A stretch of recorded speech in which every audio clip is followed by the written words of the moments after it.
नमस्कार, जय हिंद साथियों। स्वागत करता हूं आप सभी का आपके अपने परिवार सक्सेना सीपी क्लासेस में। दोस्तों, मेरा नाम है चंद्र प्रकाश और आज की वीडियो में हम लोग डीएलएड फर्स्ट सेमेस्टर का जो प्रश्नावली के जितने भी क्वेश्चंस हैं उन सभी क्वेश्चंस को सिर्फ एक वीडियो में सॉल्व करेंगे, जितने भी क्वेश्चंस हैं।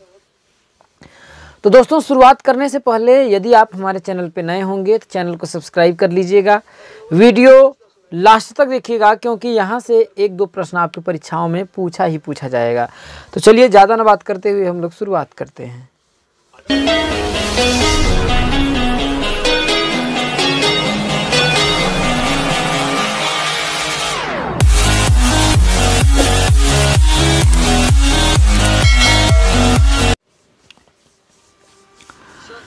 तो जैसा कि ये आपका पहला जो क्वेश्चंस बुक में दिया है कि भिन्न से आप क्या समझते हैं, उनके प्रकारों को बताइए। तो देखिए, भिन्न का मतलब क्या होता है।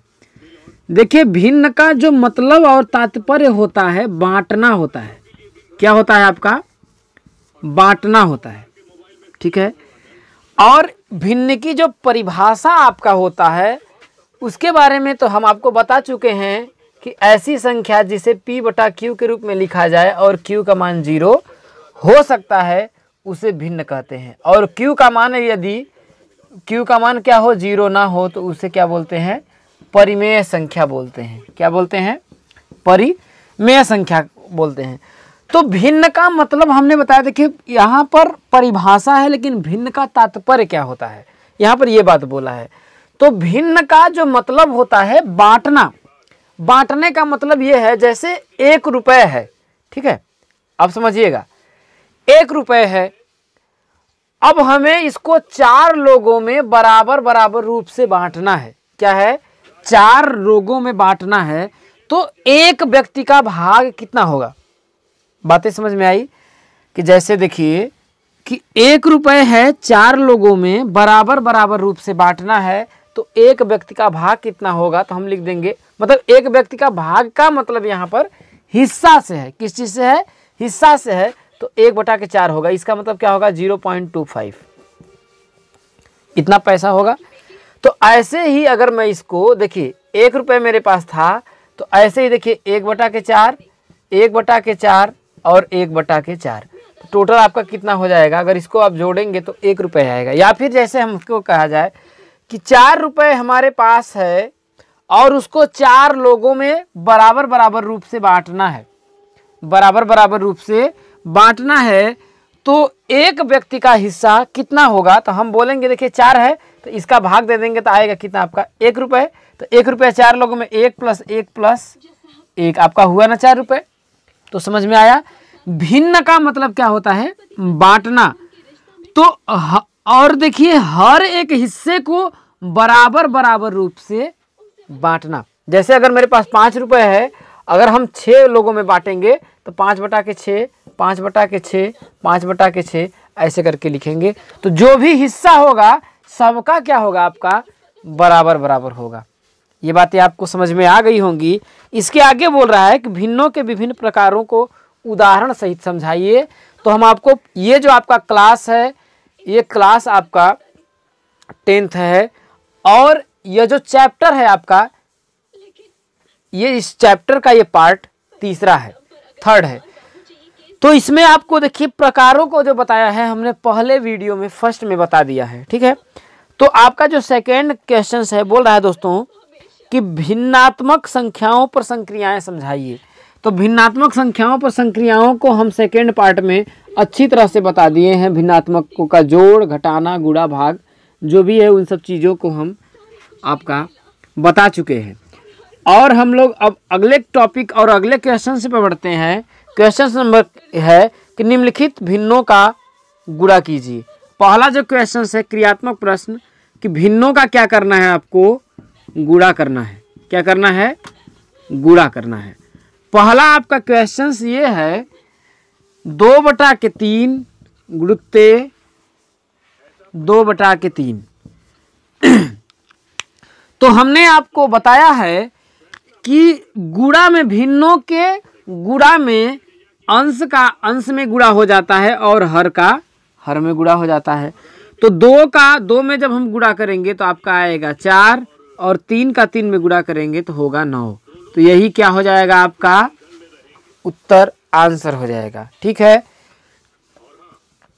इसका सेकंड क्वेश्चन क्या बोल रहा है कि 1/2 कितना है, 1/2 गुणुत्ते 3/5 इसको सॉल्व करना है।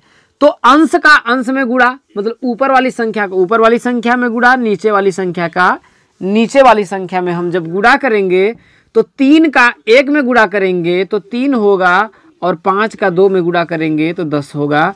यही क्या हो जाएगा आपका आंसर हो जाएगा। अगला क्वेश्चन है कि 2/4 भागे नहीं 3/4 भागे 1/4 को हल कीजिए। क्या है 2/4 नहीं 3/4। समझिएगा, बहुत ही आसान क्वेश्चन है ये। क्वेश्चन है आपका क्रियात्मक का दूसरा। क्या है 3/4 भागे 1/4 1/4 को हल कीजिए।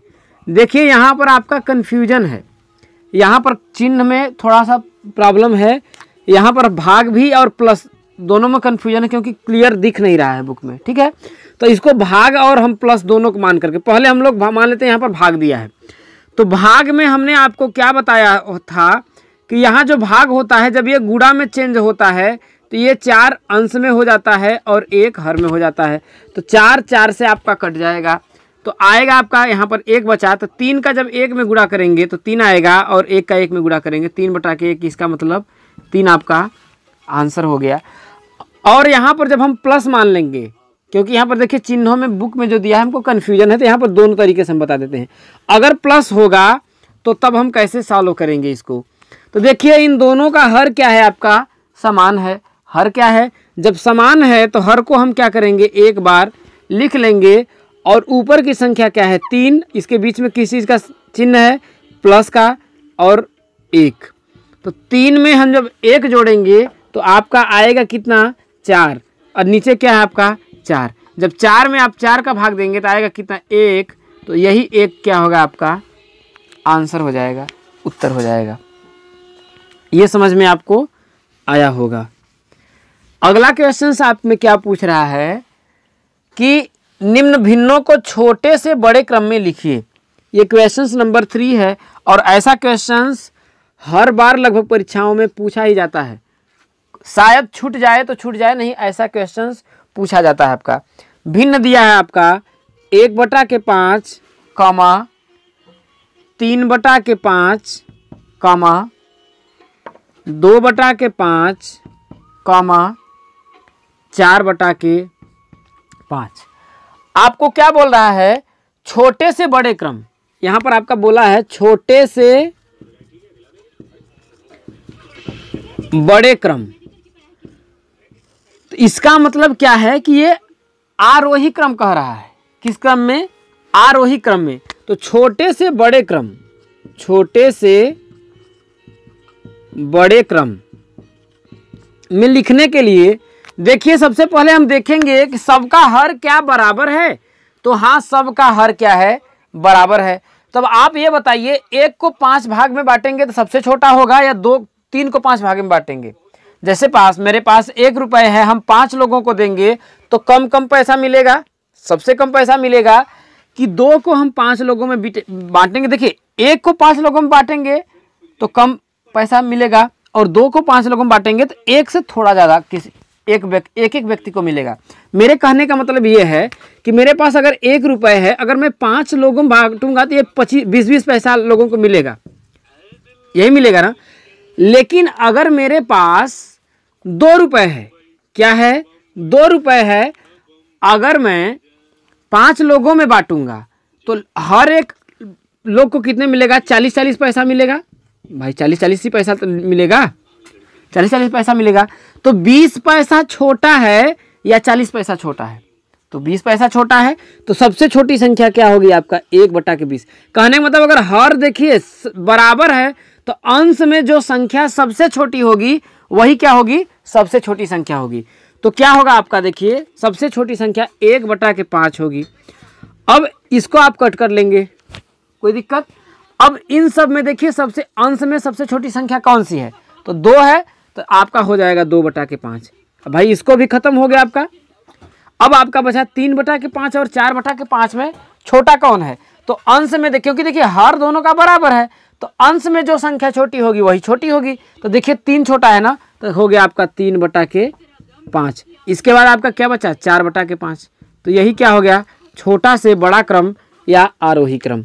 तो उम्मीद करता हूँ आप लोगों को ये चीज़ अच्छी तरह से समझ में आ गया होगा। ठीक है, अगला क्वेश्चन है, अगला क्वेश्चन क्या है आपका, बहुविकल्पी प्रश्न। अब आ गया क्या दोस्तों, बहुविकल्पीय प्रश्न है 3-4, उन सबको हम लोग सॉल्व कर लेते हैं। बहुत ही छोटा 2-4 क्वेश्चंस इसमें दिया है, ज़्यादा क्वेश्चंस नहीं दिया है। बहुविकल्पी प्रश्न में यह है पहला क्वेश्चन कि भिन्न 11/7 है। क्या है पहला क्वेश्चन, भिन्न 11/7 है। आपका पहला जो क्वेश्चन ऑप्शन है समभिन्न, दूसरा विषम भिन्न। पहला समभिन्न, सेकेंड है आपका विषम भिन्न। क्या, विषम भिन्न। और तीसरा जो है आपका वो है आपका मिश्र भिन्न। क्या है आपका, मिश्र भिन्न। और चौथा है आपका इनमें से कोई नहीं। क्या, इनमें से कोई नहीं। तो आप देखिए 7/11 को आप क्या कर सकते हैं, देखिए भिन्न 11/7 है, सम भिन्न है या विषम भिन्न है या मिश्र भिन्न है या इनमें से कोई नहीं है। तो आप क्या देंगे, देखिए 11/7 क्या है, विषम भिन्न है। विषम भिन्न में क्या होता है कि अंश जो होता है हर से क्या होता है, बड़ा होता है। इसका मतलब ऐसी भिन्न जिसका अंश हर से क्या हो, बड़ा हो, उसे विषम भिन्न या अनुचित भिन्न भी कहते हैं। ये हम आपको बता चुके हैं। तो ये होगा विषम भिन्न। आपके दिमाग में आ रहा होगा कि ये मिश्र भिन्न तो हो सकता है। क्यों कि मिश्र भिन्न ये होता है जो ऐसी भिन्न जो पूर्णांक के साथ जुड़ी हो। तो अगर आपको देखिए, अगर 11/7 को हम लिख सकते हैं 1 सही 4/7 भी तो हम लिख सकते हैं, देखिए 7 कम 7 4 11/7। लेकिन ध्यान रखिएगा, जब अगर भिन्न इस रूप में, यही 11/7 अगर इस रूप में लिखा जाता रहता तो हम इसको मिश्र भिन्न मानते। लेकिन यह इस रूप में न लिख करके इस रूप में लिखा है, तो हम लोग पहली जो प्रायोरिटी देंगे, प्राथमिकता देंगे, विषम भिन्न को देंगे, ना कि मिश्र भिन्न को। समझ में आया दोस्तों। तो ये जो है आपका विषम भिन्न है, ना कि मिश्र भिन्न है। हाँ, अगर 11/7 ये क्या है आपका 11/7 1 सही 4/7 के रूप में लिखा होता तो हम विषम भिन्न इसको न मान करके क्या मानते, मिश्र भिन्न मानते। क्या मानते आपका, मिश्र भिन्न मानते। तो उम्मीद नहीं, पूरा विश्वास है कि आपको ये चीजें समझ में आ गई होंगी। दूसरा नंबर का जो क्वेश्चन है वो आपका क्या है, देखिए मार्कर सब है।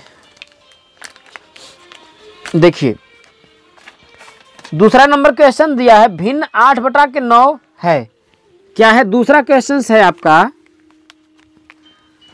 कि भिन्न 8/9 है। तो आपका भिन्न 8/9 क्या हो सकता है, अब आप बताइए। तो देखिए 8/9 में आपका ऑप्शन क्या दिया है, सम भिन्न विषम भिन्न। पहला जो आपका दिया है सम भिन्न, दूसरा जो आपका दिया है विषम भिन्न, तीसरा आपका ऑप्शन जो दिया है वो दिया है मिश्र भिन्न, चौथा ऑप्शन जो आपका दिया है, इनमें से कोई नहीं, इनमें से कोई नहीं।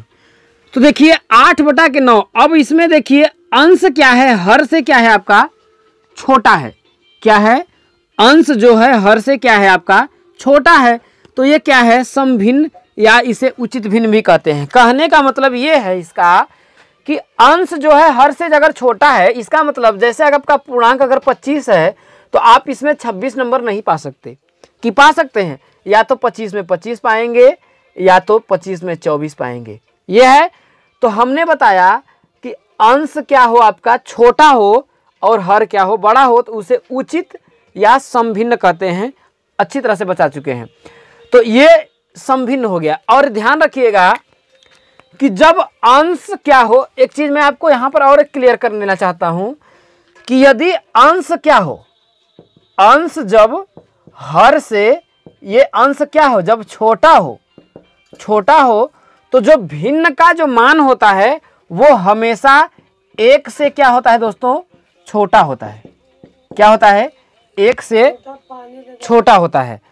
और यदि भिन्न का मान क्या दोस्तों, अगर भिन्न का जो अंश है, ध्यान रखिएगा, हर से अगर अंश क्या है दोस्तों, अगर बड़ा है, जैसे 7/6, तो इसका जो मान है, तो ये जो पूरा भिन्न होगा दोस्तों 1 से क्या होगी आपकी बड़ी होगी।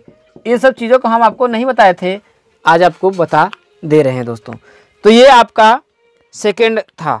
और अगला आपका क्या है, क्वेश्चंस दिया है कि भिन्न 1 सही 3/5 है।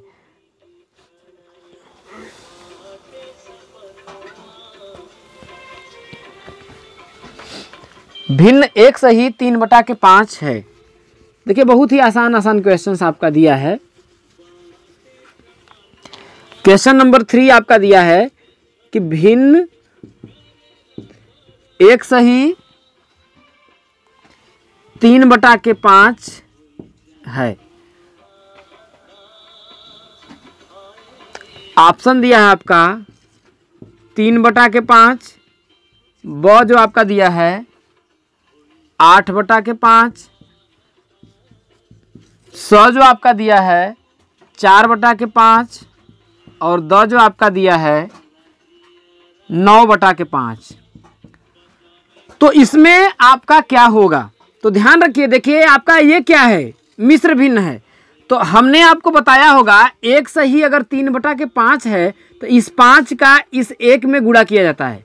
5 का 1 में क्या किया जाता है, गुणा किया जाता है। तो 5 1 कम 5, जैसे इसको हम ऐसे लिख सकते हैं। देखिए 1 गुणित 5, और ये जो है इसको हम लोग जोड़ देते हैं, तो +3 इतना बटा के हम क्या करेंगे 5। तो 5 में 1 का गुणा करेंगे तो 5 आएगा। अब 5 में फिर 3 जब हम जोड़ेंगे तो 8 आएगा। कितना आएगा, 8 आएगा। 8/5। पहला तरीका तो ये हो गया। दूसरा तरीका आपका 1 सही 3/5 है, तो इसको आप 1 + 3/5 भी लिख सकते हैं।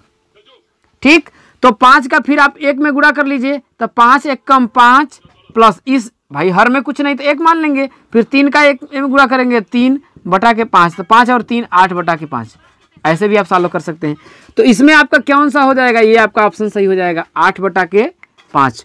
और यदि आपको ये जो ऑप्शन देता ये भिन्न है तो आप सम भिन्न, विषम भिन्न, मिश्र भिन्न, इनमें से कोई नहीं, तो ये जो होती आपकी कौन सी भिन्न होती, मिश्र भिन्न होती।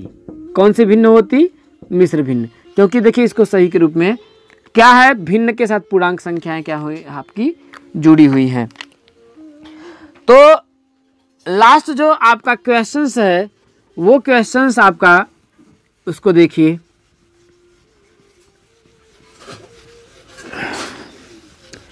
चौथा जो आपका क्वेश्चंस पूछा है वो आपका पूछा है कि किसी दी हुई भिन्न की तुल्य भिन्न ज्ञात की जाती है।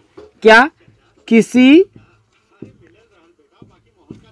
दी हुई भिन्न की तुल्य भिन्न ज्ञात की जाती है, जाती है। पहला जो आपका ऑप्शन दिया है वो दिया है भिन्न के अंश में गुणा करके। क्या? भिन्न के अंश में गुणा करके। दूसरा जो है आपका भिन्न के हर में गुणा करके। क्या? भिन्न के हर में गुणा करके। तीसरा जो आपका ऑप्शन दिया है वो दिया है भिन्न के अंश और हर में एक ही संख्या जोड़कर। क्या? भिन्न के अंश और हर में एक ही संख्या जोड़कर। चौथा जो आपका ऑप्शन दिया है भिन्न के अंश और हर में। क्या? अंश और हर में एक ही संख्या से गुणा करके। से गुणा करके। तो देखिए अब देखिए ऑप्शन क्या है आपका, किसी दी हुई भिन्न की तुल्य भिन्न ज्ञात की जाती है। तो देखिए किसी दी हुई भिन्न की तुल्य भिन्न जो होता है उसको हम लोग कैसे ज्ञात करते हैं, ध्यान रखिए कि उसमें एक ही संख्या का हम क्या करके गुणा करके ज्ञात करते हैं। जैसे देखिए अब आपको देखिए कह रहा 4 ऑप्शन दिया, भिन्न के अंश और हर में एक ही संख्या गुणा करके। तो तुल्य भिन्न ज्ञात करने का मतलब जैसे है आपका 2/3 है। अगर हमको किसी से तुलना करनी है, क्या है, तुलना करनी है, तो अगर मैं इसी में अब देखिए एक ही संख्या का हम क्या करें, इसमें गुणा करें। जैसे हाँ चलिए 3 का इसमें भी गुणा कर देते हैं, 3 का इसमें भी गुणा कर देते हैं। तो आपका आया क्या, 3 दूना के 6 और 3 त्रिका 9। तो 6/9 ये जो है ये इस भिन्न की ये क्या होगी, आपकी तुल्य भिन्न होगी। तो समझ में आया। तुल्य भिन्न हम लोग कैसे ज्ञात करते हैं कि एक ही संख्या, जैसे आपका 1/5 है तो 2 का इसमें गुणा कर दिए हम, 2 का इसमें गुणा कर दिया, आपका आया 2/10। तो ये क्या होगा आपका, इसका तुल्य भिन्न होगा। क्योंकि देखिए अगर इससे तुलना अगर हम करें, दोनों की तुलना करें, तो ये क्या है आपका भाई दोनों तो बराबर ही तो है।